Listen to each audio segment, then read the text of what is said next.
Alrighty, everybody, welcome to the Casual Sports Talk Podcast, NFL, AFC, and NFC Championship Edition. And now we got a gentleman right over here who's happy that the Baltimore Browns got eliminated. Here's Christopher. Yeah, those Baltimore Browns, those dirty team. Yeah. I'm indifferent. Like I always say, I'm not too biased. So it was cool to see the Ravens doing work. Unfortunate they lost. Mark Andrews sold. Yeah, the Ravens. I mean, like I said, MVP not front runner, but MVP candidate Lamar Jackson. I was hoping they would have done a little bit better against the Bills, but I'm excited that the Bills lost. It is kind of or that the Bills won and the Ravens lost. Doesn't matter. We should have a great AFC Championship game coming up at I think it's 3 p.m. on Sunday. Yes, it's gonna be a fun one. And now we got a gentleman right over here who's salty right now because he has to sit next to the couch with me and Chris. Here's Douglas. Yeah, Stu, something like that. I mean, it felt fun to be on the couch while I was there. Sure, at least his couch is cold because he doesn't need to sit on his couch for a while. Our teams, we've been on the couch. I've been on the couch since week 5 or something like that. and Stuart, you've been on the couch since week 10 or 11. So our couches are nice and warm. Doug's just getting to his couch right now. Yeah, I hope Aiden Hutchinson's getting off the couch and coming back next year. Yes, he's gonna go. You know what? Aiden Hutchinson's getting off the couch to now. He's gonna win comeback player of the year, defensive player of the year. It's gonna be a great story, Stu. Yes, Super Bowl MVP. My joke is Aiden Hutchinson went. Can you imagine that'd be like a triple crown right there? Comeback player of the year, DPOY, and then Super Bowl MVP. That'd be amazing. Now, I guess we'll start, gentlemen. What is about the conference, the divisional round championship, except for you, Douglas, because I know you're salty about one game, but that's okay. You don't want me to share my opinions? Oh, you can share your opinion. Okay. You can share your opinion. I just know it's some salt coming into the woods. I don't know, Stu. I've had a moment to reflect on it. And, I mean, for the Lions game, huge bummer. I mean, you expect to win. But Jaden Daniels, man, I mean, I was telling you guys how worried I was about him a long time ago. I remember saying that he was one of my biggest threats to the Lions, like, earlier in the season because he was playing at an MVP level. And that Lions defense, man, I mean, it caught up to him. Like, after thinking about it more, dude, the Vikings game was more about Sam Darnold sucking than it was about the Lions being great. Because, I mean, the Lions gave up 34 to San Francisco, 40-plus to Buffalo. Like, any team with a pulse, they're giving up 35, 40-plus. And as great as their offense was, you're not going to outpace these elite teams. I mean, so it's like it was kind of inevitable with how banged up they were. And, like, you kind of feel like next year might truly be the year with, like, getting everybody back, getting some dudes healthy, man. Because Aiden Hutchinson probably would have finished in the top 2 or 3 of defensive player of the year. Like, the whole defense was so hurt. Like, there's nobody left to cover anybody. And Jaden Daniels, man, just electric. Yeah, I feel like for the whole playoffs, disappointing for the Detroit Lions. They just not play good. I can't even be. I got to be honest. Mean, you turn the ball over 5 times, you're not going to win many games. Yeah. So. And then, I mean, surprisingly, the Texans, I'm not that surprised that they got eliminated. Granted, we can talk about the controversial call when we get there. And Rams, hey, I feel like they did good. They did really well. Ravens, I would say my number 2 disappointment of a team. I knew Buffalo was I felt Buffalo was gonna win it, but man, another clunker loss, and you even got worse. Yeah, I'm not sure. I mean, man, Mark Andrews, he had what was that, a fumble? And then the second fumble of his career only or something. And then the missed opportunity, the drop. To tie the game. To tie the game 2 times, they went for 2 and they dropped it both. Failed on both. Like, that's just like, that's I feel like which one I should probably ask this, Douglas. Who had a worse, like, agonizing rip your soul out right now, the Lions or the Ravens? I mean, I'd say the Ravens just because of the fact that, like, it was really close. I mean, the Lions pulled close at times, but they kept shooting themselves in the foot. So, like, I never truly felt like – I only had a few moments where I felt like the Lions were truly going to win. Where a lot of that Baltimore one, they were playing good. You kind of like – you knew their defense was number 1. Lamar played pretty well, but they turned the ball over. He had 2 fumbles or a fumble himself. So it's kind of like sloppy performance in their biggest moment. And that's, Those are the teams that aren't going to win the playoffs. You can't keep your sloppy for the playoffs. It just stinks right there. And now we got some tough news to inform you, Douglas. We got to do some eulogies right now. And it's not looking good. We got to start out with the Houston Texans right now, who, interestingly enough, we had the beginning of the season.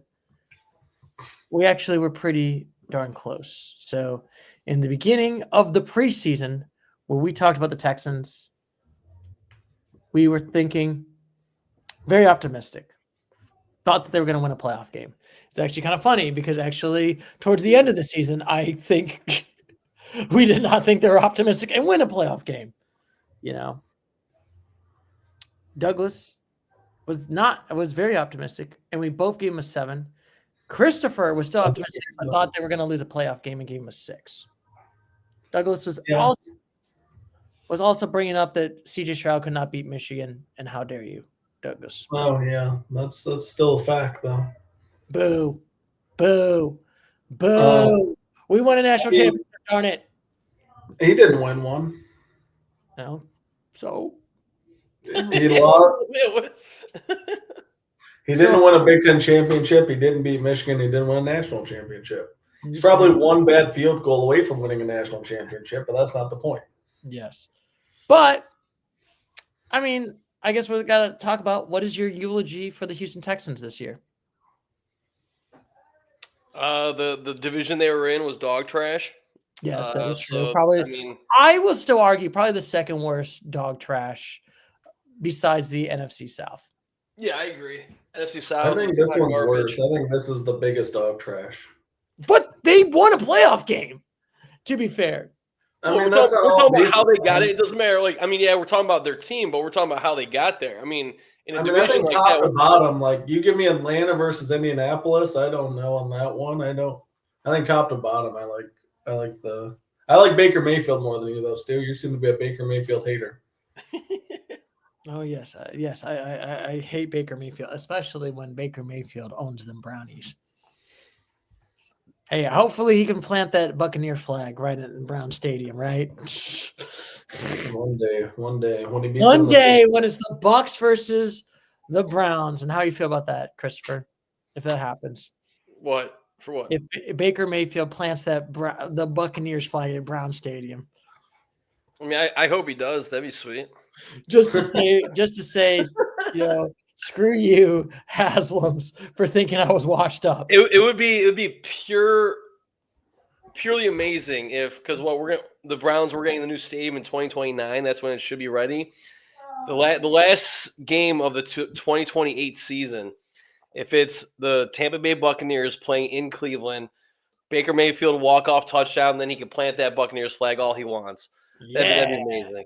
But yeah. Oh, so let's not drive off from the main point. We're talking about the Texans. Yeah, we got. Yeah, I mean, I guess eulogy. I mean, I'll give a brief statement. You can't expect to win a playoff game by not scoring a touchdown.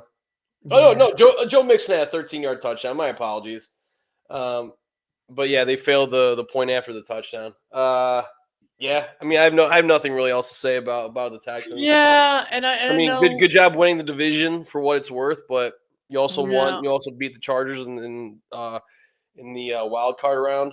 But yeah, going against the Chiefs in the divisional round, everyone knows that's more than likely not going to be a win for the Texans right there. I mean, I know I said this last year, but I think once again the future is kind of bright here. I mean, their defense is elite. You get Stephon Diggs and like the whole offense in a groove. Hopefully, maybe get CJ Stroud, a better offensive line, and like it's clearly a team with a ton of potential. You know, back-to-back seasons with winning the division, playoff wins.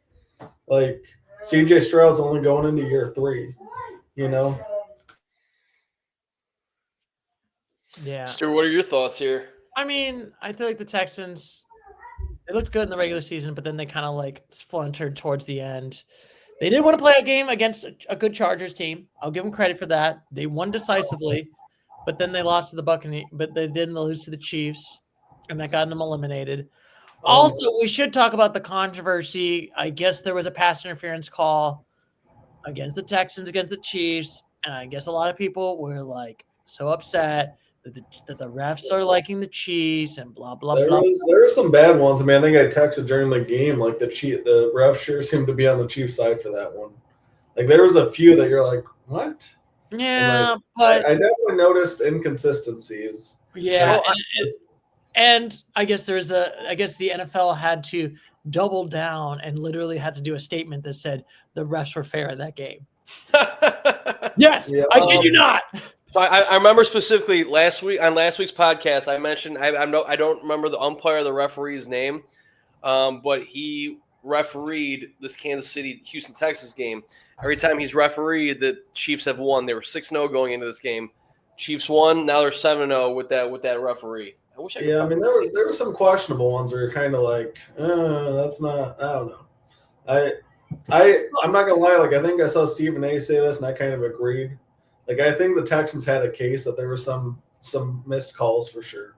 But They have some grievances, I will say. they got some grievances. But let's be honest, the Chiefs are still a better team. Well, I mean, they might be, but they were with them late in the game, Stu. It's not like they were like. I mean, I feel like they're only down like one at some point late. I feel like we're in the same argument that, like I said, with the Patriots, where it's just like, where it was like, and I remember that with like the Patriots era, the Brady era, where it's just like, oh, it's just the refs. This is why the Patriots are good. It's just the refs. Yeah. I mean, but like I'm not talking about just like a perception. Like, I don't know. There was like several calls, and like it's not like it was like a secret. Like there was. Yeah, but I still think the Chiefs are still a good. better team. Yeah, the Chiefs are better, but I mean, it's really easy to keep winning when you get all the calls. I mean, true, but like I said, they're still a good team. Like, there's probably plenty of teams. Nobody's saying that they're not a good team. Yeah, I feel like I'm saying that the Texans have a genuine grievance. I'm not saying that they're a better team. I mean, I hate this. I hate to put this out as an advantage. The Cowboys and Lions. Cowboys, okay, you might talk about those flags and those bad calls. Mm-hmm. But it didn't really give an advantage to the Dallas because then they choked. You know what I mean? How did it not? That was like a penalty that would have given the Lions a first down and field goal range at the time. And then the refs picked it up without even making an announcement. But I'm just saying we got our butts. So, Stu, that absolutely makes a difference in the game, though. That's what I don't understand your argument at all. No, I meant my you're argument. Sitting there saying, that penalty didn't happen, then it would have been different. But the penalty affected the comeback. But I'm just. Had a direct impact. Penalties stop drives. Penalties stop momentum. Penalties stop everything. But I'm trying to say is like the difference is Dallas had that advantage, but they still blew it in the postseason. They got their butts whooped by the Packers. Well, the Lions should have had that chance. Like, no, we're not gonna say, "Oh, it's okay, you guys lost, so we would have lost too." That's not how that works. You don't get to say because Dallas lost. So if that's your logic, then Ohio State should have got obliterated by Texas because Texas blew up Michigan. That's not how football works. It's not a chain effect. All right. But I just hate this. Like, okay, I kind of agree with my strong opinion sports about it. I hate this. Chiefs only win because of the refs. And nobody's saying that. There's been people that have been saying that. There's been people on these Twitter streets been saying, "Oh, the refs paid the Chiefs, and that's why the Chiefs are good." To this day, I will say that I think the 2016 Ohio State-Michigan one was the most biased, unfairly ref game I've ever seen. And you can't tell me that the refs did not have a huge impact in that one. The dude is this far short. He is absolutely not even close to the line. But like, it's a bad camera angle, give it to him. Yeah. Like those things do happen. And with sports betting, with how much people sports bet, there's so many more opportunities for potential biases here. There's two Eastern Michigan basketball games that got flagged this last week due to suspicious betting activities. Like it happens. But I that's why I get like my pet peeve is like people. It's like the same thing with the Brady era when people blamed it was like the refs and that's why Tom Brady's like is only winning Super Bowls. It's like no. Yeah, it wasn't the refs. It was those deflated balls. No, there were times that were people that were complaining about the calls and that I remember it's kind of human nature to look for a scapegoat. Like you're never going to, like, no matter what happens, you're not all going to be happy. I know you're not going to. I just don't feel like. I just feel like it's unfair. I just think the Chiefs don't win solely because of the referees, but the Chiefs do win because of the referees. Okay, I'll say like they benefit. It's not their sole reason for being a dynasty. I mean, Mahomes outplays Josh Allen in the big moments. That's not, that's not a referee's doing. That's just Mahomes being an unbelievably clutch player. Yeah, and that's why I kind of like. I think that irks me a little bit. I feel like it's like, yeah, they're legit, and that's why they're good. I mean, granted, I mean, I will say I don't know that they're necessarily 3 championships in 4 years dominant per se, but like they have won that though. But like it's kind of I don't know. yeah, Like we'll see how this game goes because like if there's a lot of calls against the Bills and then Mahomes does it again over Allen, it's going to just add to the controversy for sure. yeah. I guess we'll see. We'll see how it goes. But unfortunately for the Houston Texans, you gotta go Houstonians out of here, and the Texans, unfortunately, I'll go with the greatness of the Houston Oilers. They ran out of oil. No more oil for you. Womp, womp, womp. Wah, wah, wah. And now this is going to be a painful one, Douglas. I figured, you know what? We'll start with our thoughts on the Lions preseason before we get your thoughts. We were confident on the Lions. I was actually like, everybody thought they were going to be making an 8. No one thought a lower score for the Lions. Everyone, I even said, like, there's actually one point. It was kind of funny at the podcast. Douglas, you were getting frustrated that I was talking about the Lions' failures in the past, but I was talking about the Lions' success.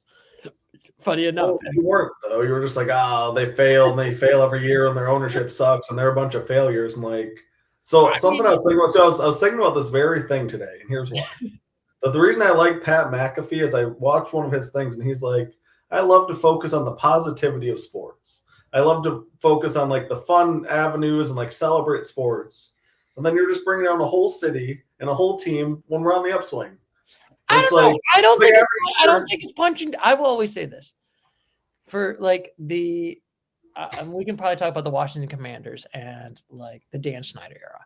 I don't think it's punching down talking about a billionaire owner who's incompetent and has made the Commanders trash during his era. I don't think that's punching down, in my opinion. I don't think like. I don't think it is if you just do that. But when we're talking about the upcoming season, and then you have to make it about past failures, then that doesn't make a lot of sense because every year the Cowboys are going to the Super Bowl. Okay. But then me and Chris can sit there and give you 30 reasons why they won't. But then I don't know. It just feels that's the part that I have. All right. How for next year? I will not talk about the past failures because they're now in the point where I don't need to talk about the past failures at this point. Well, and we can talk about this failure for next year too, because this was kind of one of those like we can maybe talk about new failures. How about that? The new type of failures. That would be good. Browns, unfortunately, I'm talking about your past failures. I'm sorry, Chris. No, you can't talk about the Browns' past failures, Stu. Sorry. No, I'm going to talk about their past, current, and present failures. Nope. I will talk about, but you know. And I even said it like, hey, I don't think this team is going to be like the Jacksonville Jaguars, where they made it to the conference championship and then became irrelevant. I thought this team was going to be good.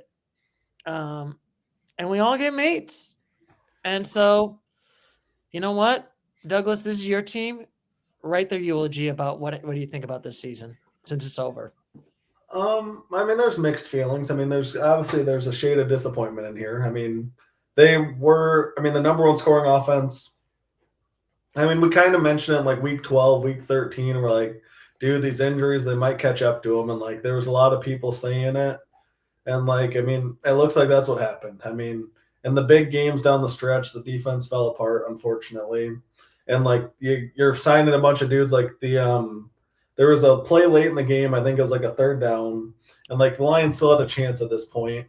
And they hit this like kind of little fade route. And it was a big play in the game, but then you look at the guy that's covering, and that was like his 8th snap of the entire season that he had played.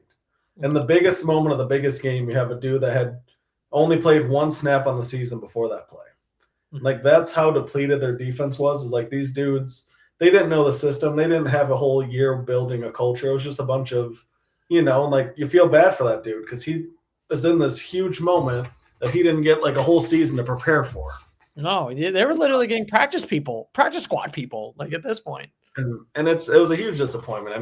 They were tied most in the league with people on the DL, and you still went 15-2, got a 1 seed. Like, you played your hearts out. People are questioning Jared Goff, and like, I think there's a small amount of that could possibly be warranted just because it was like one of his worst games of the season. But I mean, it was also like that double reverse trick play was just really bad. Like you were driving the ball at will. Like if you're gonna do that play, make sure that the receiver doesn't just chuck it up. Because Mikey Sainristil absolutely killed the Lions with 2 unbelievable interceptions in clutch time. But like if you're gonna have your wide receiver make that throw, he needs to be better coached on it. Like that just kind of felt like let's see if we catch him sleeping. But that was the most generic trick play. Like the Lions ones earlier in the game, they were creative, they were unique. Like the double pitch play was brilliant. But like they just kind of got too cute and boneheaded in the biggest moments instead of just you're running the ball for 12 yards a carry. Yeah. And instead you try a triple reverse pass from a wide receiver to a running back. It's like maybe if the running back's throwing it to the wide receiver and he can make a play on the ball, okay, but you got way too cute. And they're throwing it to Jahmyr Gibbs. I'm like, why are they throwing it to Gibbs? And he was double covered. Exactly. I mean, he's double covered. The wide receiver's throwing it. Like, just terrible decision. Idea, bad execution. Yeah, bad execution. Because, like, the Lions were, like, a play or 2 away, too. And that's what sucked, too. It's like at the end of the half, if Goff doesn't throw that pick, there's, like, just big plays here and there. Then you're really in a close spot. Like, then it's, like, neck and neck. And also, it was 17-14 when they threw the pick 6 to make it 24-14. That was a huge game changer right there. I mean, it's so bad. He did not play good. 4 turnovers in that one. One of them costing a pick 6. It just did not look like they did not. It looks like it's kind of with 4. They had 5 turnovers on the day, and they still put up 31 points. It's like, man, oh man, like the offense didn't the defense no favors, but the defense literally couldn't stop anything. No. I mean, like the Commanders get hit 4 or 5 fourth downs. Like if the Lions get any of those stops, it's possibly a different game. Yeah. Like the Commanders basically did what the Lions do to other teams. So they're like, you're not going to keep up because we're going to design a play that, you can't cover. Yeah. Like there was a play that Lions have a rookie cornerback. He's been awesome. But he kind of choked this play. Like instead of just sprinting hard at Jaden Daniels, he hesitated, he backpedaled, and he gave him the yard he needed. If he just crashes like Brian Branch would have, he probably smokes him in the backfield. But there's just that hesitation from like lack of experience and repetition that in the NFL you can't have. And Jaden Daniels is just such an unbelievable player. Yeah. Like he's so poised. Like, I mean, he went into Tampa and won. He went into Detroit and won. And he's just the most calm. Like he's got kind of that Joe Burrow coolness. Like there's the LSU connection there. And it's like, dude, this guy could be the face of the league here. I mean, and plus, he's playing house money at this point. Like, let's be honest. It's like, oh, we lose. Oh, it's a great season. Oh, we win. This is like, they came into it super aggressive. It paid off for them. They took advantage of the Lions continuing to make mistakes and getting cute. I mean, it sucks. Like this felt like it could be the year for the Lions. Yeah. But like, man, oh man, like it'd be hard to beat any of those AFC teams with how depleted this defense is. I mean, I still think they're still going to be making good the postseason, but there is kind of a part of me I'm like, when is the shelf life for this Lions team? Well, I mean, I think they got a long time. They just signed everybody. They're super young. Like all their elite guys are 2 or 3 years in the league draft pick. So it's like, but I think also for Goff, how long does?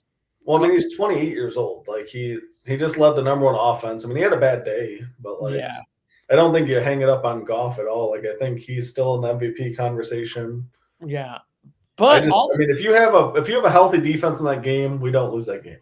No, you have Aiden Hutchinson out there. He probably stops 1 or 2 of those 4th downs on his own, just blowing up plays. Yeah, it's like that's the difference of this game and this whole season. It's just 18 starters like out in the season on IR. Yeah.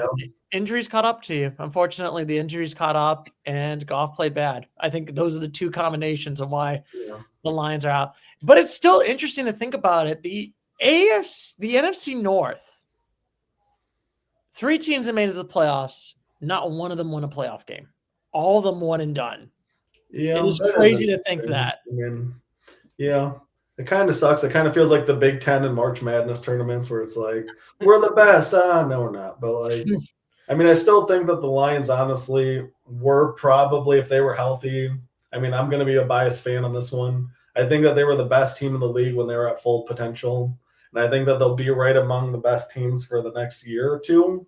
Like, I think they have another year or 2 in this window. But it's going to be tough. I mean, it's never easy in the NFL. And, teams are catching up to us with the 4th downs and all those things. And, Dan Campbell's edginess, like other teams are implementing and starting to learn from him too. And it's going to be harder to keep that same level of success when you don't have that.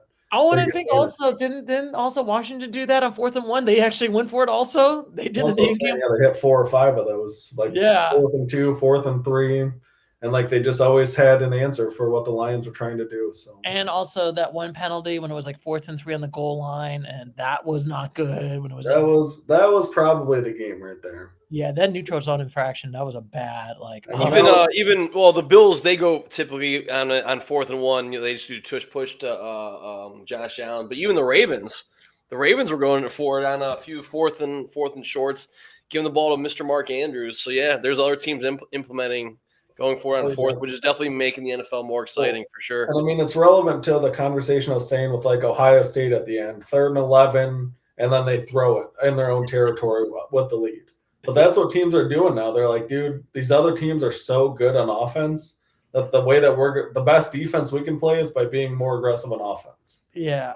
And so I mean, I'm definitely intrigued in seeing how Detroit, can they still keep it at this thing? I still think they're probably going to keep that level. I don't see them unless like super injuries happen and like Goff's out and we just like lose everybody. Like I still see them making the postseason next year, like most likely. I mean, they should be division favorites again. Like they should be in the 1 seed convo again. But that's a good question. There's also, are they going to be in the Raven spot? Please don't be in the Raven spot. You know what I mean? Don't be in the Bills. What do you mean? What do you mean by that? Like they have this good team, but they're not making no Super Bowl. They're not making it to that. They can't. They just choke when the time's right. You know what I mean? Gotcha. You know, yeah, hopefully not. I mean, I would like to see the Lions in the NFC Championship game, if not the Super Bowl. Yeah, like I think it's kind of sad because it's like, darn, I wanted to do why did Detroit make it to the Super Bowl? It would have been such an interesting story and narrative, and have to do that. It would have, and they've had yeah. I mean, I don't know, they draft well, but yeah, it would be a good story. I mean, I think that it's kind of like more of a when I'm hoping because like they were so close this year, and you're just you lose all your elite players. And it kind of sucks that last year was even their best year. It does suck on that. You know what I mean? In that sense, because it's like last year nobody had expectations the Lions were going to make it to the AFC Championship. They were like, at best we make the playoffs. The best thing, we make the division and we could be out, and that's fine. But like this year you had expectations. You had like Super Bowl expectations. Mm-hmm. And to like now one and done, it's not fun. I mean, you know how it feels, Stu. The Cowboys went through it last year. How dare you?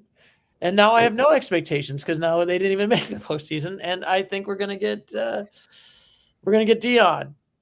Bro, is that actually looking like it's gonna happen? It could happen. I'm not 100%, but it could happen. But like I said, we'll discuss that when we get to the postmortem on all the teams that didn't make it to the postseason. So unfortunately, do you want to do the final sign off to the Detroit Lions, Douglas? I'll give it to you.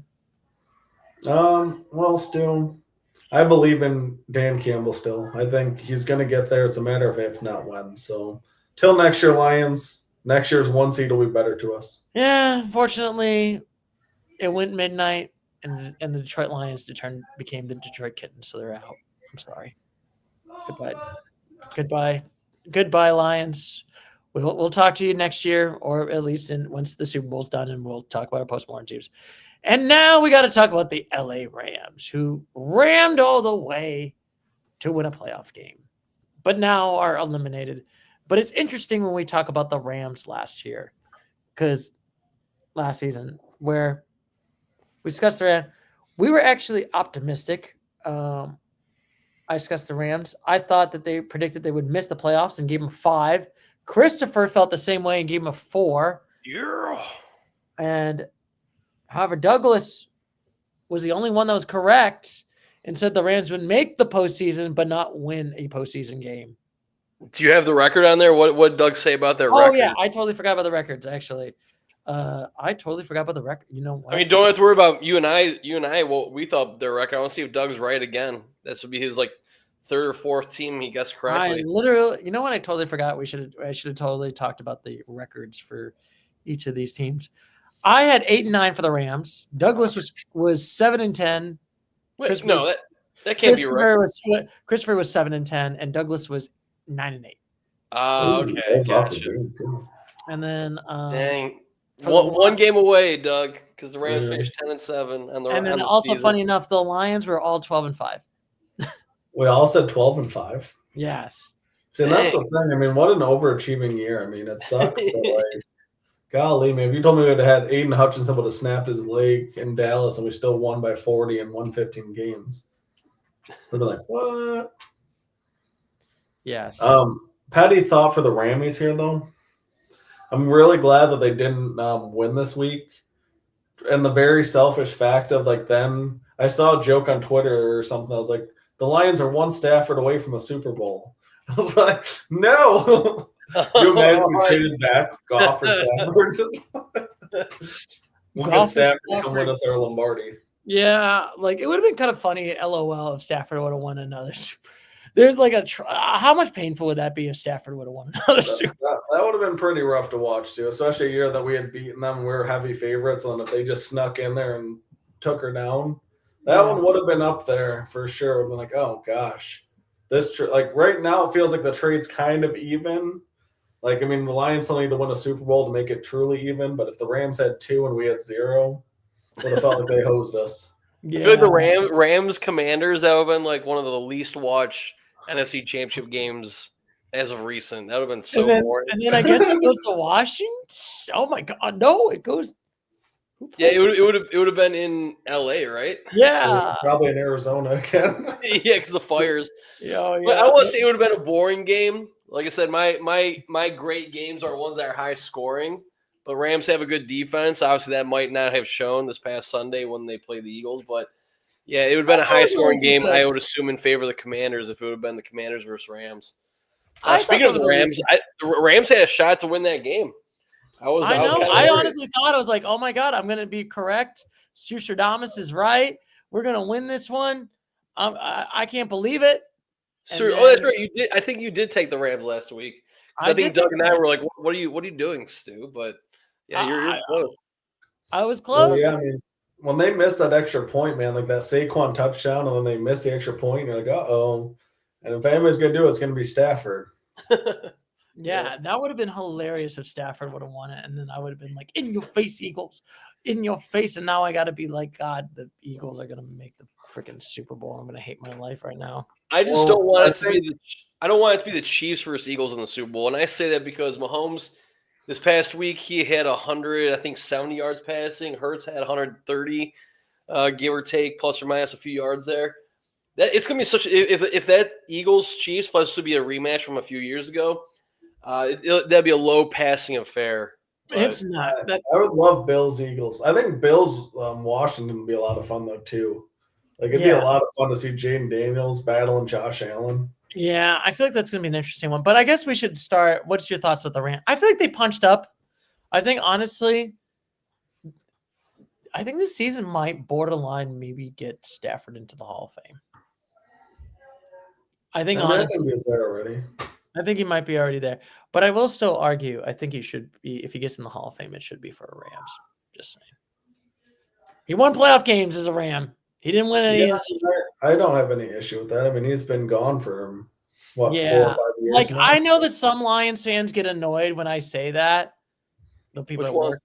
When I say like if Stafford makes it to the Hall of Fame, it should not be for Detroit because I feel like his career high is because of being with the Rams. I think he won a Super Bowl with the Rams. He won a playoff game played against the Rams. He didn't. I mean, he played great. He was a great fantasy. It's like your name tree said it. Stafford was a great fantasy football player in Detroit, but he wasn't a great, like, elite quarterback. Yeah, he kept running into those referees in Dallas. Blast it. Yeah, or he always does. Oh, boo. Also, he always, like, puts his stats up on garbage time football and makes the game close. But you might call it garbage time, Stu. We call it winning time. So many fourth quarter comebacks in Detroit. Not with Stafford. I think Stafford led the league in fourth quarter comebacks like there for a while. Like he had like 32. Like it was really stupid how many he had. Yeah. Like, dude was Mr. Clutch, which is why I thought they would do it against the Eagles when they had the I ball. thought they were going to do it against the Eagles, but like I said, I don't think I have anything bad to say about the Rams. I feel like, you know what? They punched up a lot more. I think, honestly, this is cementing Stafford's legacy. Granted, I don't know how long until – because I know we talked about the golf question. How long do you think until he has to hang it up? Like, Isn't he the same age as Golf? Isn't he like 28, 29? No, he's in his 30s. Oh, Yeah, he's okay. like 37 or so. He's 37? Probably, 36, 37. Oh, man, give him like I mean, he was drafted to the Lions in 2008 or 2009. Yeah, I think it was 2009 season after they went 0-16. Wow. Yeah, so, he was in Detroit for like 11 years. Yeah. So yeah, I'd say 3-4 years tops for him. Yeah, because that's what the question I got to think about. And what do we get? And I think they're going to go all in to win one more Super Bowl, and if they do it, he'll retire. Like, I think they're going to go all out the next year or two. Like, they'll probably be the team to beat in that division. It's kind of hard to say, but like, I think they're going to kind of invest and try to get one more run out of Cooper Kupp's Stafford era. You know. Yeah, I was about to bring up this division, the NFC West. Man, the Rams just barely snuck in to make the playoffs, and then they make it to the divisional round. And it's crazy because the preseason, the regular season, they were once 1-4, and they went from 1-4 to win a playoff game. Good for you, Rams. I mean, in the division they're in, when you have CMC, who's out for the 49ers, who's the main producer for the 49ers offense, and then you have the Cardinals, who are always, up and down, wishy-washy. Then the Seahawks kind of imploded towards the end of the season on themselves. So the Rams just magically got in the playoffs. Yeah. I mean, I can't get mad at the Rams. I feel like this is not disappointing. I think this is a successful season. I feel like the same thing I feel about the Texans. This is a successful season. You know what I mean? Stafford's probably going to, you know what? I was 50-50 even after the Super Bowl. Like, was Stafford going to get a gold jacket? I think, honestly, Stafford's going to get a gold jacket. Probably not 5 years after he retires, but I think somewhere in that 10 years, they may be like, okay, maybe we'll put in Stafford. Is there a time frame that players have to wait until after they retire to be eligible to make it to the Hall of Fame? 5 years, and then after that, it's like whenever after the 5-year mark. Gotcha. Okay, so 5 years. Gotcha. Yeah, because I know, like, I got so annoyed because Drew Pearson from the Cowboys, it took him almost 40 years until they. Drew Pearson, can't forget about that Cowboy. Yeah, it took him 40 years. I have no idea who that guy is. You know what I mean? There's players in like the Lombardi era that finally got a jacket, and it took them like 50 years. You know what I mean? Until they were like, no idea what you mean, because I have no idea who these people are. I need to brush up on my Cowboys history. How dare you? How dare you? But anyway, you know what? I gotta say to the Rams. The Rams are gonna ram it out of the playoffs. Adios, amigos. Adios, amigos. And always, if anybody's in the LA, I hope that everything is nice and good, and hopefully your houses are safe. In all seriousness. Make sure that your house is covered in blue. I'm sure you guys have heard of those conspiracy theories that if you have a blue roof or if you have a blue some sort of Okay, I'm not into conspiracies. I always think they're stupid. It's just like, come on. Anyways, hopefully everyone's safe in LA for all of our LA viewers out there. Yes, for the 5 viewers or that one viewer that just popped up and just thought, man, this trash podcast. They're being nice to me, even though it's like, oh. Gentlemen, I think part of the reason that we don't have more followers is we're too self-deprecating. Let's talk like we're the greatest podcast ever. We're the greatest podcast, and we're not a bunch of hack frauds. Exactly. We're elite, casual podcasters. That's right. That are growing a channel. We are growing a channel. Hey, we're growing a channel. It's all about growth. It's all about that growth, baby. So the Rammies are going to ram it to now the Baltimore Ravens. Man, I guess we'll talk about the preseason.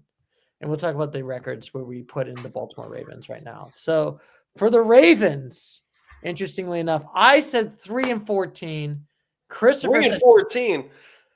3-4. I'm sorry. 13-4. Okay.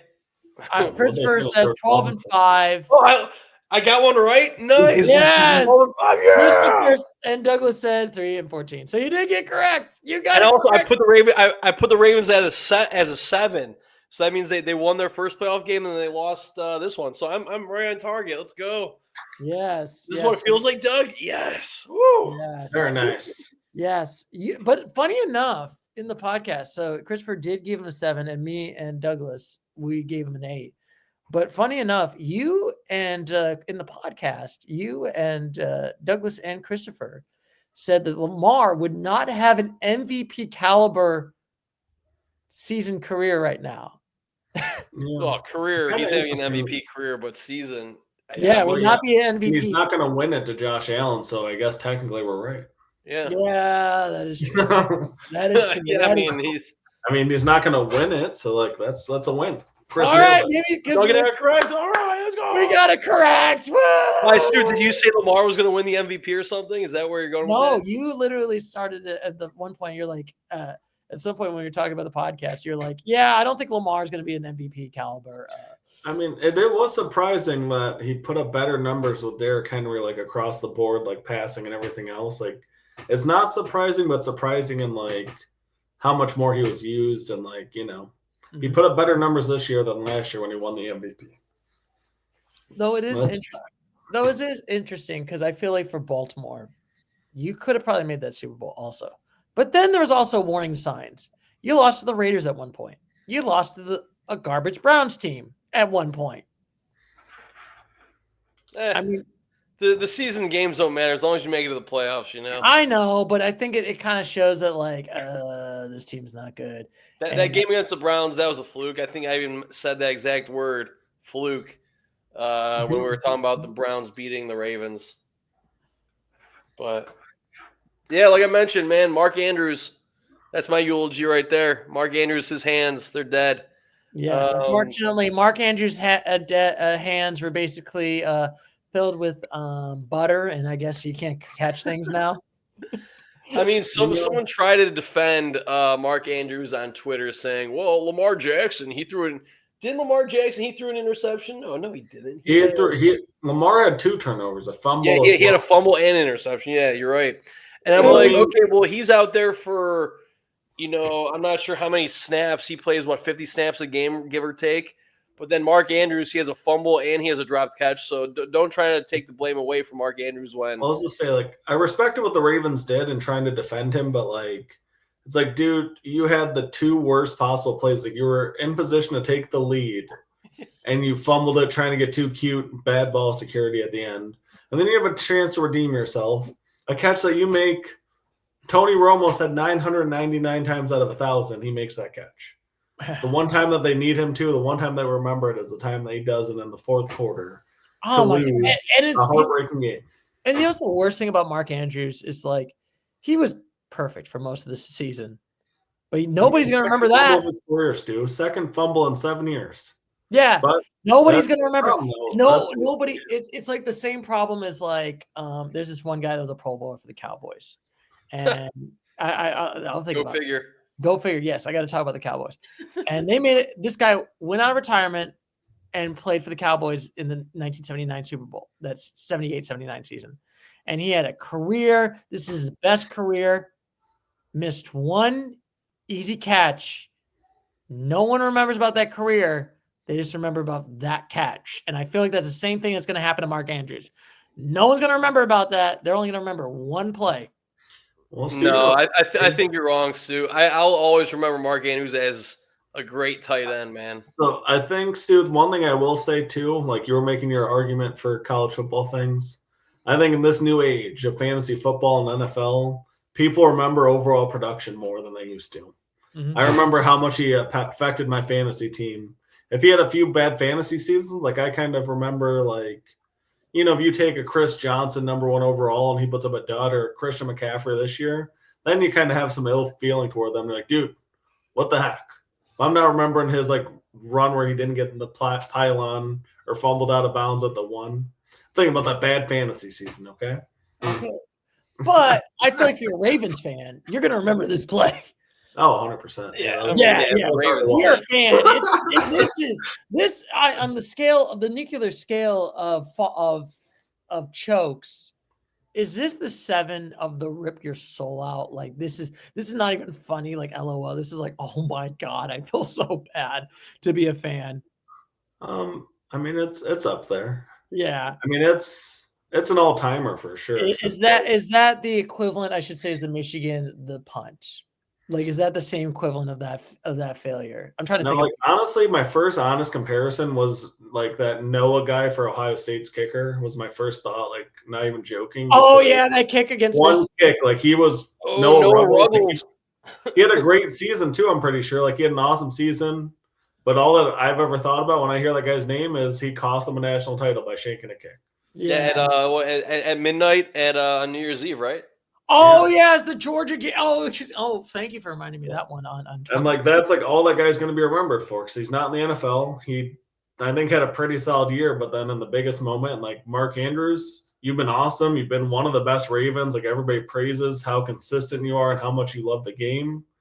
But unfortunately, you had the biggest moment of your career possibly, and you have messed up twice in the last 5 minutes of a clutch game. And big-time players make big-time plays in big-time games. And it's just like it's so disappointing. And oh my goodness, Christopher just went blacked out. Oh yeah, no! Like my screen just went black, and now I see that my screen is just white. Hopefully it'll come back. I'm not sure what just happened. Oh you guys can hear me though, right? Yeah, I can hear you. See, what I'm trying to think of, as a Ravens fan. I'm not a Ravens fan, but I'm trying to translate it to being a Browns fan. Is like if David Njoku, our tight end, dropped a similar pass, my heart would be pulled out of my chest. Yes, that is ripping your soul out. If Sammy Laporta did that for the Lions, like I would feel bad, but like I wouldn't be able to like truly hold it against him. But there'd be like always that thought in like big moments of like, oh, you made that catch. Like, wow, great job, dude. You made this meaningless catch in week 6. Cool story, bro. And it's a cool story, bro. Make it in the right moment. And also, I guess this is going to continue the legacy of the post Lamar. And it's kind of sucks for Lamar because Lamar, there's going to be that discussion. Is Lamar a choke artist? Can Lamar not make it to a postseason? Can Lamar not win a Super Bowl? Lamar's never made a Super Bowl. Yeah. How you tell me you're elite? You're in that S tier of elite quarterbacks. You never made it to a Super Bowl. You never won a Super Bowl. AFC Championship, and that's it. Well, that's what was so epic about this game, even if like the game itself was pretty solid too, like obviously, but man, oh man, this was a legacy one. Yeah. This was the legacy game. And unfortunately for you, this was last year you had the 1 seed. Everybody thought you were going to do it. This year, you got really hot at the end. Everybody thought, and you got Derrick Henry as like an elite, like running back. I was about to bring that up. Do we know Derrick Henry? His length of his contract for the Ravens? I'm not sure how long it is. Because if it's not a 1-year contract, obviously he's going to be with the Ravens for next season. And I see the Ravens next season doing the same thing. I'm not saying failing in the playoffs, but making the playoffs, possibly winning the division. Because obviously the Browns. Deshaun Watson, he's more than likely out for next season, so we need a quarterback, whether we draft one or sign one. The Bengals, they should be a playoff product as well. And then the Steelers, they're without I want to say without a quarterback because they have Justin Fields, but they're without their starting quarterback in Russell Wilson. So I'm seeing that. Yeah, what happened to Russell Wilson? It was only a 1-year contract. Oh, and also just want to let you know, Theodore, it's a 2-year contract and he got paid $16 million. Oh, nice. So yeah, the Ravens should be. Yeah, there should be 3. I'm gonna say 3 AFC teams or 3 teams from the AFC North making the playoffs next year. Ravens should be one of them. If there's only 2, I still would agree that the Ravens would be one of the 2 from the AFC North making the playoffs. So yeah, Ravens. Yeah, Lamar Jackson will have another opportunity next year to possibly make it to the AFC Championship game, and hopefully make it to the Super Bowl. And hopefully, because I'm a Browns fan, clearly. But yeah, in non-biased opinion or non-biased talking, Lamar Jackson should have an opportunity for next season, pending. I'm sorry. Yeah, pending what Josh Allen and Patrick Mahomes, pending what they do with their teams for next season. Well, and something that I feel like we're almost have like the Brady Manning era on steroids, because we have like 3 like possible generational quarterbacks, 4 if you want to include Burrow in that. And it's like all these dudes, and there's only one, Super Bowl appearance, but you potentially have, 3 Hall of Famers, 3 that are probably the best 3 quarterbacks in the NFL in any order you want to put them. Mhm. And obviously Mahomes has been the guy so far, but man, oh man, And it's so tough to have to go through 2 of the best quarterbacks of all time en route to just making the Super Bowl. And then maybe run into an elite Lions team or Eagles team or 49ers team, it's like, that's just to get there. Yeah, and it's crazy to think about it. That 2018, 2019 class, that draft class, you have Mahomes in there. You had Josh Allen in that class. 2019, you have Lamar Jackson. And it's like crazy because people were thinking it was crazy that they drafted this guy. Also 2018, don't forget about our boy Baker Mayfield. Baker Mayfield was in that draft class. But Yeah, let's be honest, you would rather have Patrick Mahomes than Baker Mayfield, Chris.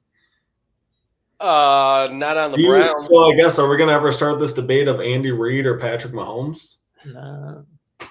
Wait. Would you ever have Patrick Mahomes as a player or Andy Reid as a head coach? I was saying, is it kind of like, did Mahomes make Reid finally win the Super Bowl, or was Reid finally ready to win a Super Bowl? Didn't Andy Reid do pretty well with the Philadelphia Eagles?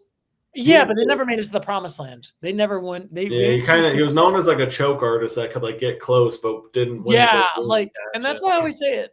I know people get annoyed with the narratives in the past and all that stuff, but it sort of matters because, like I said, and narratives can change. Look, Andy Reid was considered a choke artist for years and years and years and years and years until they won against the Chiefs.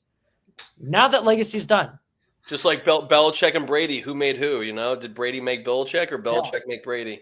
Well, yeah, it'd be interesting if Mahomes would have been the best quarterback in the league. If he was on the Bills, would it be flipped? Or if Josh Allen was on the Chiefs, would they be just as dominant? It'd be cool to kind of just know if it was truly which one over the other, the situation. An AI computer simulation where you have Josh Allen get traded, gets sent to the Chiefs, and then Patrick Mahomes gets sent to the Bills. Somebody has that technology. I would love to see it because it's when Tom Brady, they didn't always win because of Tom Brady, and that's how these Chiefs feel. It's year one felt like Mahomes carried them. Now it's elite defense, Chris Jones, Travis Kelce. Now the defense is outpacing the offense, and that kind of happened in New England as well. Where it's defensive-led teams, and you had, MVP caliber years with Tom Brady when the offense needed to do it. Yeah, but unfortunately for the Baltimore Ravens, we have to say farewell to them. And just like that, they're now dead crows everywhere. Dead crows and sad Lamars. And now we got our interesting Commanders versus Eagles game. Who would have thought it that the NFC East was the dominant division of all the football? Yeah, the NFC East. Yeah, I was not thinking about this matchup. I was not on the bingo card this year. The NFC Conference Championship game. Yeah, I thought it would have been a lot more likely for 2 NFC North teams to have met here. Nope, and now it's the opposite. The NFC North teams are out. So it's interestingly enough, I will go first. And what's my thoughts about? My God, Jaden Daniels has been dominant right now. This has been impressive right now. This is going to be the interesting part because, like I said, they're going in house money right now. That's the one advantage that the Commanders have. Nobody expected the Commanders. This is their first time, ironically, making the NFC Championship game since 1991. No, it's 91-92 season, where ironically they played against a Barry Sanders Detroit Lions, and they won the Super Bowl after that year. Their last time they won a Super Bowl. Funny enough. Can they do it again?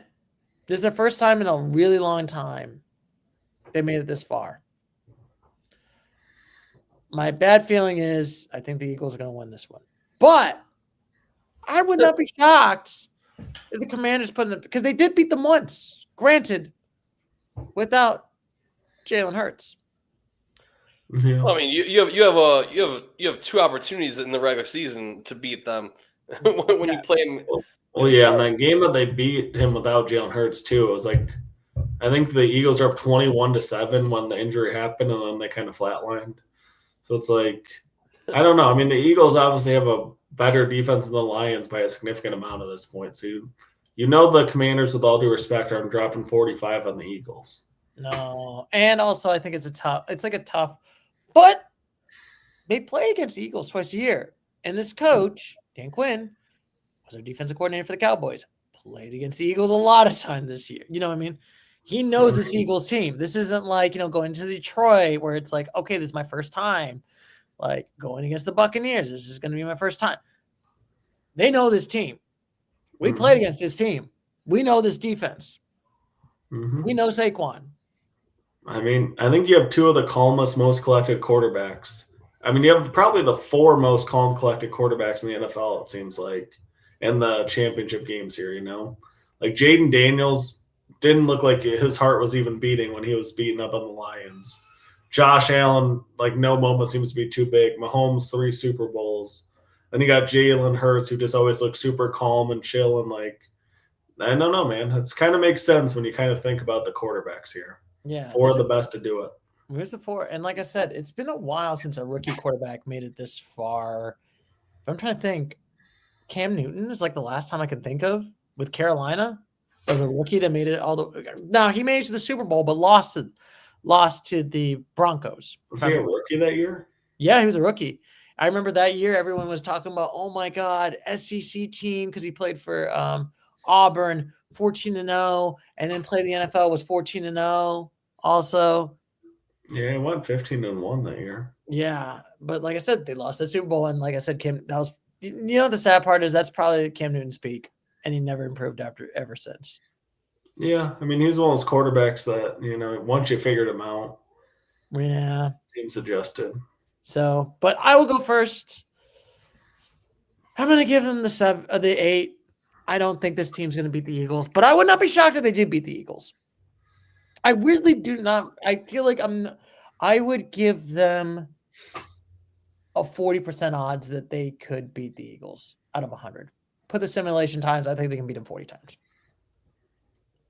So it's you, Christopher. What is your thoughts about the Commanders? Oh yeah, put me down as an 8. But my stipulation is, I don't know if it's a stipulation. I don't know if that's the correct word.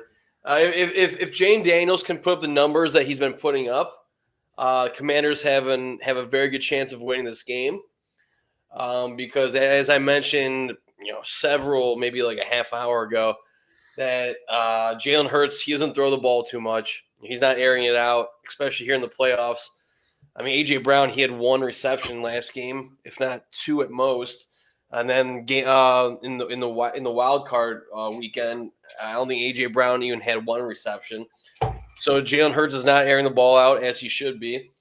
So yeah, if Jane Daniels can put up the numbers, Commanders could walk away with a win. But yeah, it's a tough Eagles defense. Over the course of the season, the Eagles have given up almost 90 points less than the Commanders. But yeah, the over right now is 48.5. I would say the under for that. I have a feeling it's gonna be a defensive game. I think the Eagles are gonna be able to shut down Jane Daniels and walk and get the win here. So yeah, 8 for the Commanders. See, I don't know. I think I'm gonna give them the 9. Yes.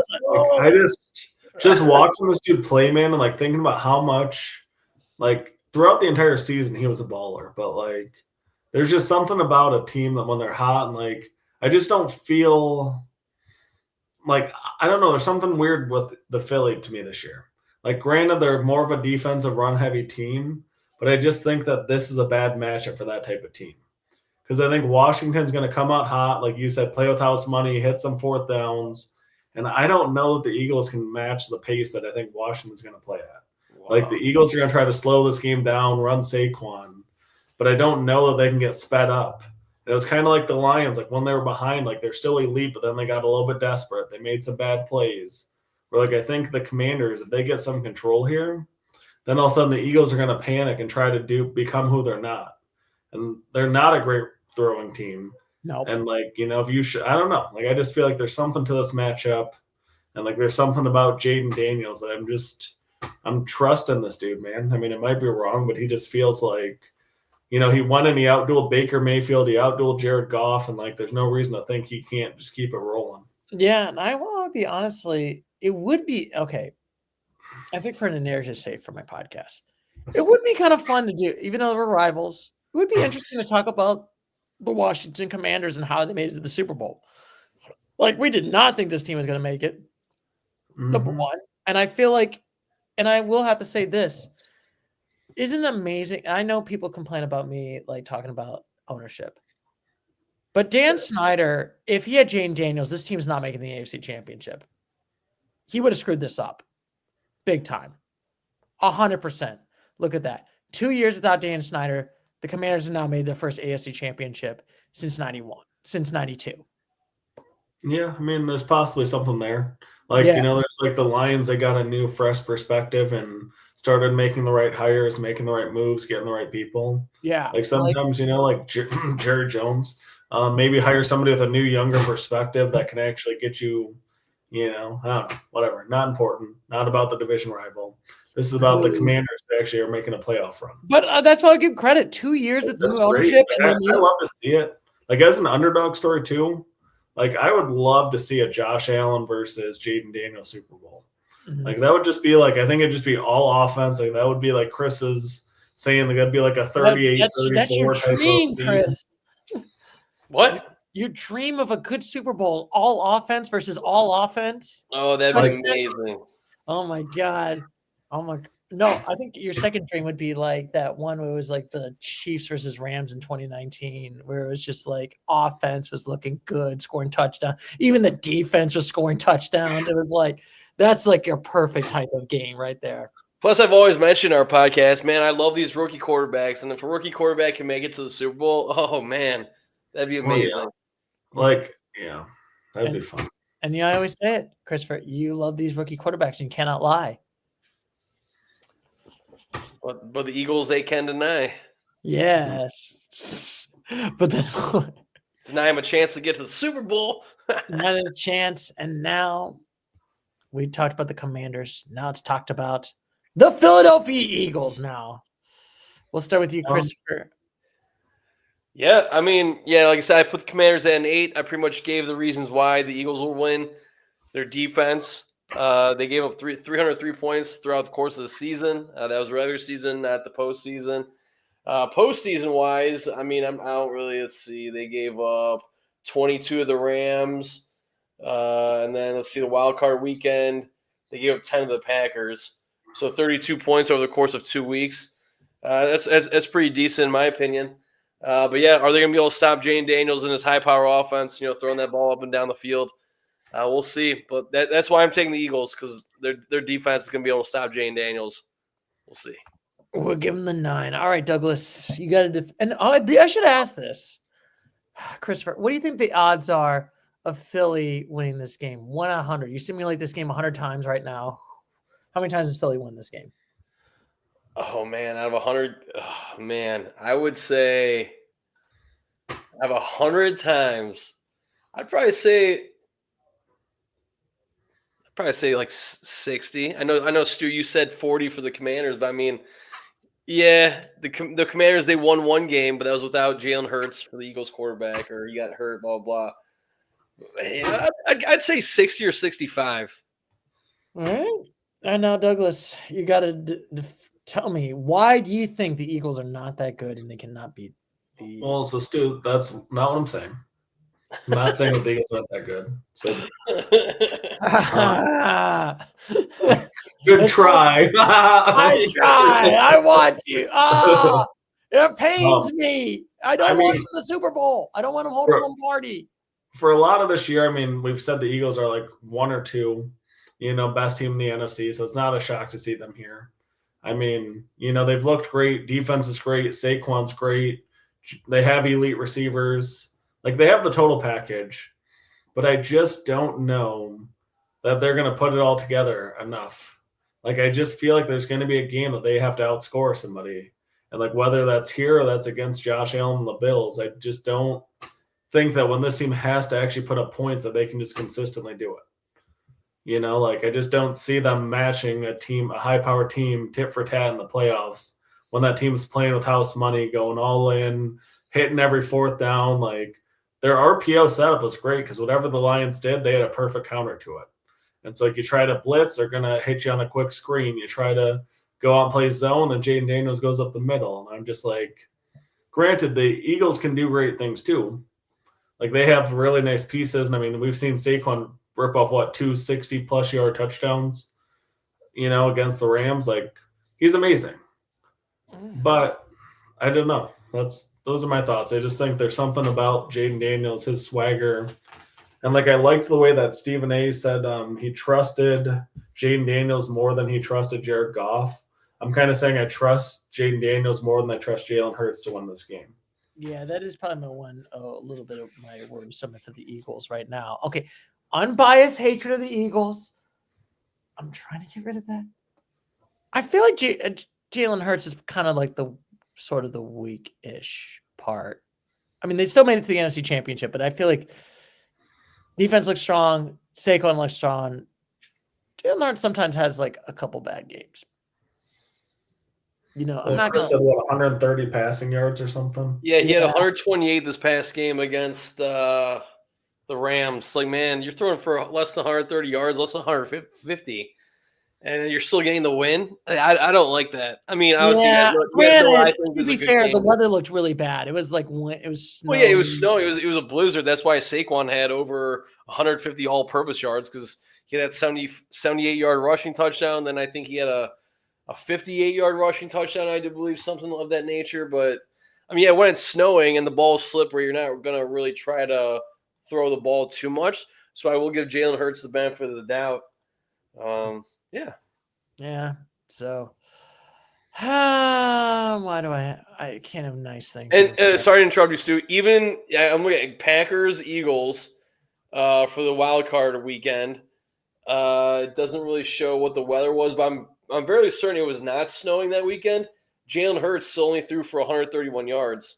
Yeah. So, yeah. That is probably the one thing that I feel like that is I'll give them the 9. I think they'll win this one. But I do feel like that is the one weakness. I feel like Jalen Hurts has not been playing elite quarterback, in my opinion. Man.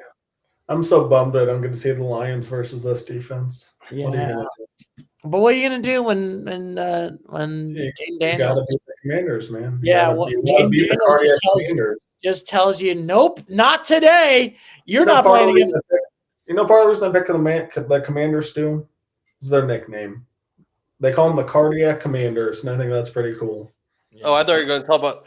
I thought you were going with because the other nickname they have is the Commies. I was like, oh man, I love the Washington. No. One more PC than that.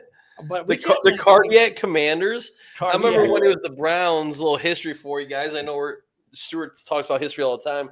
Yeah, back in the 1980s, it was Bernie Kosar, number 19, the quarterback for the Browns. They call him the Cardiac Kids.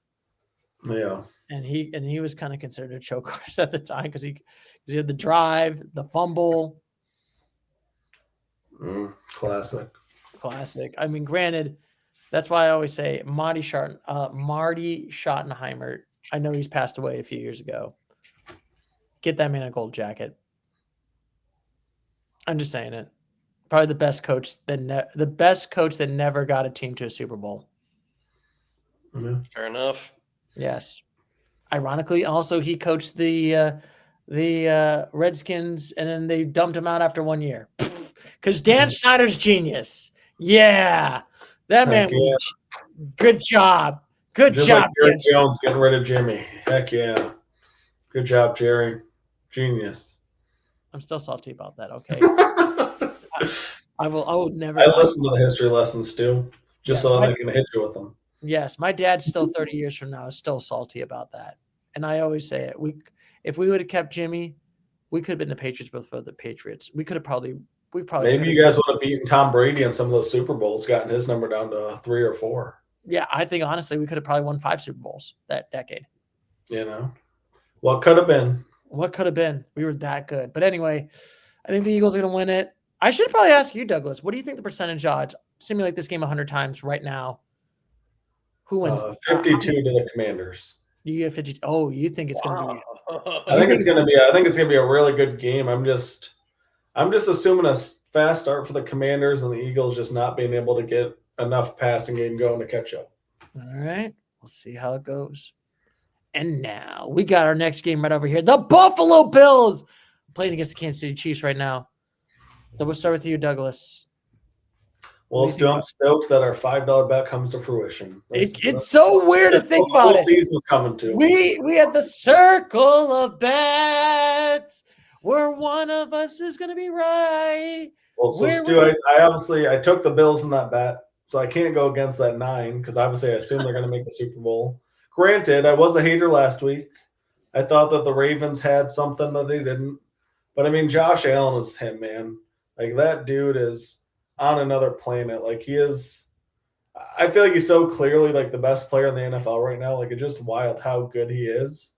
But it's like Mahomes is the guy that just doesn't make the bad play ever. Like, Mahomes always makes the right decision. Yes. Now Josh Allen has to prove that, Don't go into Arrowhead and throw 3 picks. Don't go have a bad fumble or, like, a miscommunication.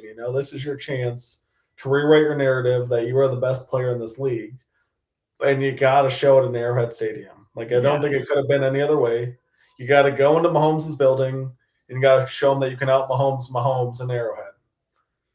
And that's how you show that you're the best player in the league. And this is your chance. I mean, I think the Bills would be favored against any of the other 3 teams personally. And so, I mean, they got to be a 9. Josh Allen is just unfreaking believable, dude. I kind of hope he wins it. He's so fun to watch. Now, the good question is, if you simulate this game, how many times does Buffalo win this game, and how many times does? Like 62. Wow! Like I think Buffalo's just. I mean, they beat him pretty well in Buffalo, and I just think Josh Allen's on a mission, man. Like, he's had enough of it.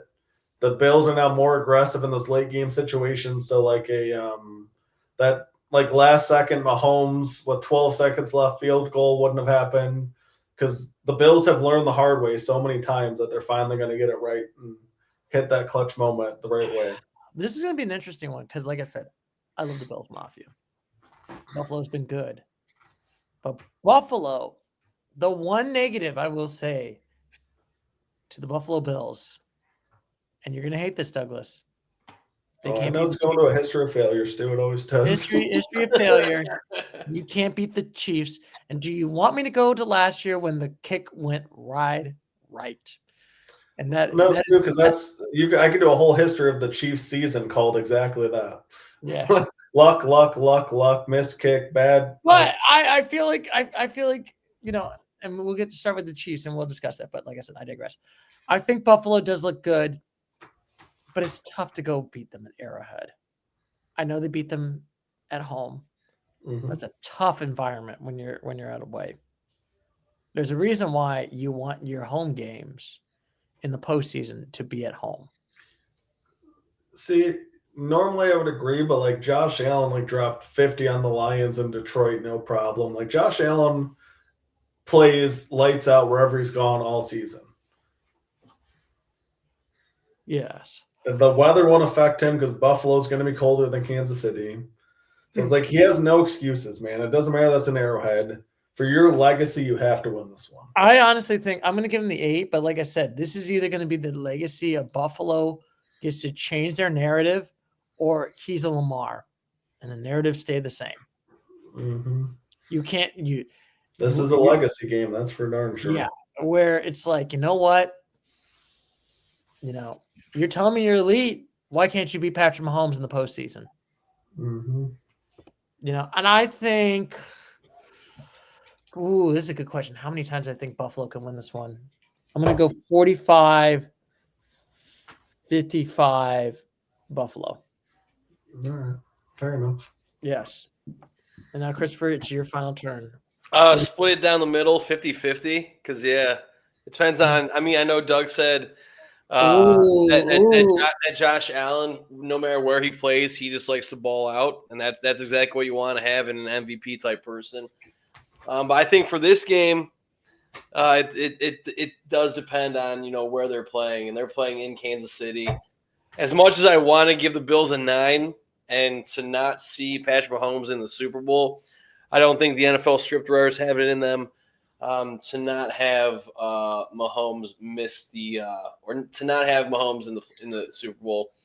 Give me the Bills an 8. Because, I expect Mahomes to pull out the victory somehow. Hopefully it's not the same referee squad that the Chiefs It's going to be the same, baby. Yeah, right. It's going to be all the same. I gotta think at some point even the script writers get tired of Mahomes. Yeah, I mean, I would too, but depends on how much those script writers are getting paid. They want them Swiftie money. Keep the Swifties. See, my other thing too is last year in the playoffs, Mahomes showed that he was the best player by going into Buffalo and Baltimore and winning it. Where this year it's Josh Allen's turn to show that he can do it on the road. And it just adds that extra element of showing that he's the best player on the planet. It's just like Jaden Daniels, I'm betting on a player being the best, carrying his team. Yeah, we'll see how it goes. Like I said, this is going to be two road teams. Yeah, that's not a good strategy. Yeah, right. Good luck, Doug. And they're both underdogs. Heck yeah, I'll take it. Well, Buffalo's an underdog by a very small margin. I think it's only like 2 points for Kansas City right now. Yeah, and I'm not sure for the East. Last week Buffalo was also 2-point underdogs, and we all know how that went. Yeah. Yeah. The Eagles are -6. Kansas City's -2. So, yeah, Doug's taking both underdogs. I would love to see it. If I do decide to bet this weekend, I'll just go straight money line on both and parlay it. I mean, hey, that'd be a good parlay if it hits. Yeah. I'm not gonna lie. I think I would love to see Buffalo. I honestly for my next week, I want it to be Buffalo and the Commanders making the Super Bowl. It would be interesting to have a narrative. I don't want it to be. I want to be wrong. I want to give you my $5, Christopher Douglas, just because it's not interesting to see. Well, why Philly make it to the Super Bowl again?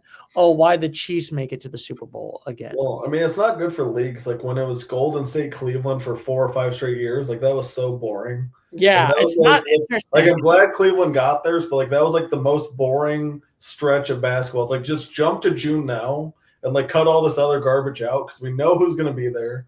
We know who. It's so evident. You got like the 4 best players on the planet on these 2 teams. Like, stop. Yeah. Everybody. This is why the NBA ratings were so down. I think honestly a little bit because it's just so repetitive and it's the same 2 teams. It's not fun. Yeah, give me Buffalo over Washington for the chip. So I will say I digress, but I will say that I think the NBA ratings are still going down also. But I digress. We'll discuss this. And now I have to talk about defending myself since everyone thinks I am like the biggest Chief diehard right now. Yeah, I mean, you really do hype up Mahomes and the Chiefs. Because they won 2 Super Bowls already, and I never doubt them. And it's so funny when everyone's like, this is the weakest like AFC championship team ever. And it's like, hey, they made it this far. You got to give them credit right now. I mean, you do, but it's like they also got to play the Texans. It's like we all agree that they were the worst team that made the playoffs, probably other than Pittsburgh. It's like, but Mahomes, they won it. They won the division. You know what? They won it with help from the refs by a thin margin now. Boo, boo, boo. But anyway, I'll go first because I got to defend myself with Patrick. It's 9. It's Patrick freaking Mahomes. It's crazy to think. Like this is the worst. You know what's even crazier? Even if they lose, this is like this is their worst season. Losing an AFC championship. What do you mean this is the worst season? In like they've been the 7 straight of them still. So 7 straight of them. Literally the worst is it's them losing to the Bengals and then losing if they theoretically lose to the Bills. But I honestly think I'm going 55 for the Kansas City Chiefs. I just can't deny. And it's at Arrowhead, and it's Patrick Mahomes, and they got all the teams. Like, this team's stacked. And I have a feeling this team's going to three-peat. I think we're going to have our first three-peat. Yeah, I mean, I'm not going to disagree with that statement. I could see it happening. Yeah. And I feel like it's going to be so funny when we have this narrative of, like, this is the worst Super Bowl team to ever win a Super Bowl. They won a Super Bowl. Just saying. Well, they have to actually do it first. So they have to do it first. But like I said, yes, it's like you're talking about them like they're already in the Super Bowl. It's like they still. I think they could be already in the Super Bowl, and then the Swifties are going to be like so excited, and I'm just going to be like, really, 3 years? I think Stewart's actually a Swiftie fan, not a Not a Kelsey or Mahomes fan. Hey, sometimes I feel like I'm 22. That's why I want the Chiefs to go to the Super Bowl so you can see Taylor Swift. I don't want to tell you about you, but I feel like 22 sometimes, okay? I mean, 22? That was back in 2011 or 2012. You know what, Christopher? You're giving me some bad blood right now. Yeah, I mean, okay. I mean, I know these are Taylor Swift songs, but I don't know any of other Taylor Swift songs. I don't know anyone. The only album I liked was Bon Iver. But I digress. We're talking about a music podcast. You know the album name? That's great. Yes, there's the only collab. But anyway. Give me the Chiefs at 9 as well, just because I don't see the Chiefs losing. Well, I do see the Chiefs losing this game, and I want the Chiefs to lose this game. But yeah, I have a feeling that Mahomes gonna come out with a win, or the referee's gonna come out with a win.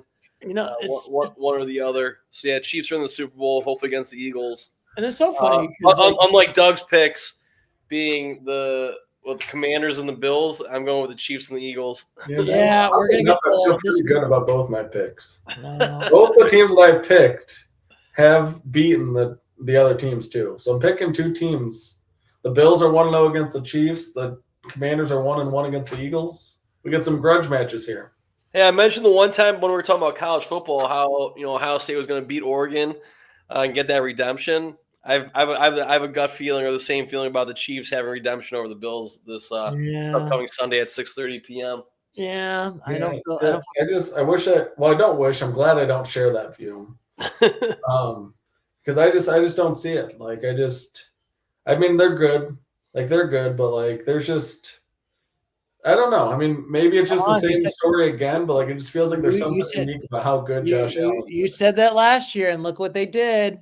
Just saying. Yeah, that's cool, Stu. That's last year, bro. We're not talking about that. I'm just saying. You said that last year. You thought they were good. You thought the Ravens were going to beat the Chiefs. Chiefs said, nope, we're going to win a Super Bowl. Yeah, Stu, they did. I'm not always right, and you've had a lot of pretty wacky predictions too. We have to hear about how the Cowboys are going to win every fucking year. How dare you? How dare you? So we're all wrong sometimes, okay? Boo! Boo! This one you're wrong on. Give me the 8. Also, first F-bomb in this podcast. I can't believe it. Yeah, I had to do it, Stu. It felt appropriate. We can censor it. We were not going to censor it, but like I said. Stu, I'm not going to lie. I had a coworker today give me a hard time over the Lions losing, and she was a Cowboys fan. And I roasted her harder than I should have for a work call. I went pretty hard on her.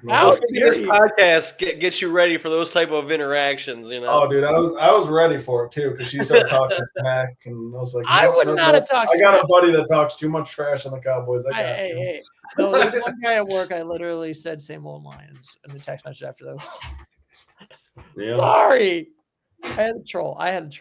Same old Lions. What do you mean, same old Lions, dude? The Lions just made the playoffs for the first time in a while. I know. That same old line just happens for the first. I had to be a douche, okay? I had to be a douche. I mean, I know what you're trying to do, but that comment makes no sense, though. All right, I'm same old Lions. I wanted to be a douche canoe, okay? Can I just be a douche for a little bit? I'm too much of a nice guy. I just want to be a douche in sports, and that's it. Well, still, there's a reason that I haven't watched the Michigan-Ohio State game with you in 7 years now. That's part of the reason. And now you do you. I'll stay over here. We should definitely watch that live one of these days. We should live stream it, and you just get to see me troll, and then you get to see yourself just live. I think the Cowboys come to Detroit this year. We'll have to maybe attend. All right. We'll have to see how it goes. We'll see. And also, that is it for our teams. And now we got the wagers of the week, where we got Christopher getting $5 against the Ravens. That's right. Doug already paid me. He paid He already paid. Venmo that money. Let's go. And now we got this. You know what? I don't think there's really any other bets. Should I tweet at Mark Andrews to give me $5? Yes. Yo, Mark. What the heck, bro? Mark Andrews, a piece of you garbage human being. You gave $3.50 in each hand. You dropped all of it, Mark. You made me lose for him $5. Thanks, Mark. It's like you go retire now. Like, I mean, even if they would have lost in overtime, like, I just wish he would have caught that play. Like, even if the Bills win, like, bro, that would have at least given us some redemption for the fumble and, like, tied the game. What a shame. What a shame. And now it's pretty much interesting. So I don't think, unless Christopher wants to do any bets. I was going to mention it to Doug because he's really riding high on the Commanders. Doug, you want to do? Doug, you want? Are you? How confident are you in the Commanders? I'll do $5. Me Eagles, you Commanders. But I think I said 52% of the time, so like that's real confident. I'll do it for the sake of the segment. All right, put Doug for the Commanders, and then I don't take these bets for advice, so please don't copy my bets. No. Please I often take bets that I shouldn't. Ladies and gentlemen, always please gamble responsibly, even though we are not sponsored by any gambling app. Right, there's a 1-800 number for that. Oh, $5. Yeah, $5, Stu. $5 for $10 Super Bowl. Yay. I mean, I guess that's one way to... How funny would it be if like Douglas like loses like $10 just because of that? I mean, yeah, I'm betting against two home teams that were in the Super Bowl 2 years ago. So like, it's not the fondest of advice, but like, you know, yes. You don't bet against a 2-time defending Super Bowl champs at home, but I'm willing to try. I hope the Bills win, so then Doug can win $5 from Stu, and then I hope the Eagles win, so Doug can just give me that $5 from Stu. I don't want that. You know what I want? I want nice things in life. And you know what? Actually, I want the Commanders to win $5, and then I basically get the Chiefs to the Super Bowl. How about that? Because I don't want because you know what? I want nice things in life, and I want sadness and destruction for Eagles fans, and I want to scream out, "Cry, Eagles, cry!" But no, I don't get that. I don't get that. You know what I get? My Cowboys getting eliminated, and Jerry doing nothing. You know, still, I'll let you trade in your Buckeye National Championship for the Eagles being eliminated. You trade that in, I'll guarantee the Eagles are out. You guys just got to forfeit the national title for the Buckeyes. No, I will never sacrifice that. You see that? You see that? I'm going to full screen just to say I will never sacrifice that for Buckeyes. I had to test your loyalty, Stu. I'm not testing my loyalty. I will not. I will, even though as much as I hate the Eagles, they might make the Super Bowl. And now we got to talk about the casualty of the week, which is our stock options right now, because Christopher has won this one, and me and Douglas are out. Yeah, so I'm not sure. Well, I mean, technically, you guys have. Well, Doug's out because he put all of his money on the Ravens, and then I literally have. Technically, you would have $3 left, but that's not. God, you can't buy anything with $3. No. So, do you want to do anything, Christopher? Yeah. Give me the. I mean. So I'd be at $48 roughly. Yes. So give me the Eagles 48 divided by 9. Oh man, I can't do math right now. Yeah, give me 5 Eagles stocks. That'd put me at $45 of usage. Save $4 to stay the champ. Very nice. Yeah, times 5. Then you could remove the Chiefs because I'm selling all the Chiefs stock. So yeah. You're holding it on. I mean, hey, if the Eagles lose, it looks like we all lose in the playoff stock options. Yeah, that's the fun part about all this. That's right. It's all fun. It's all fun and games until realizing that, you know, it's going to be. Yeah. I believe in you, Stu. You can copy and paste. Yeah, you can. Right. Okay, sorry. Control V. Control C, Control V. Yeah. Yay! Only 3. Oh my God! This is yes. I know how to do Microsoft Office. Okay, I just had a brain fart. Okay. Next time you do it, so I'll set the over under at 1.5. We'll see if we can get it first try. We're doing $5 bets on doing that. On the amount of times Stu has. That's what we'll do in the NFL off seasons. We'll make silly wagers. Oh my God! I can't wait. This. So, gentlemen, do you have any final thoughts on this week of college NFL football? Go Chiefs, go Eagles. You know what? Go road teams. You know what? Go Commanders. Go Chiefs. Patty Mahomes, get the 3-peat. Actually, I want the Bills, even though I said the Chiefs in my opinion or my stock option. I want the Bills. Bills and Eagles. Let's go. Yeah. I've submitted an application to join Bills Mafia for the remainder of this postseason. So I'll keep All All right.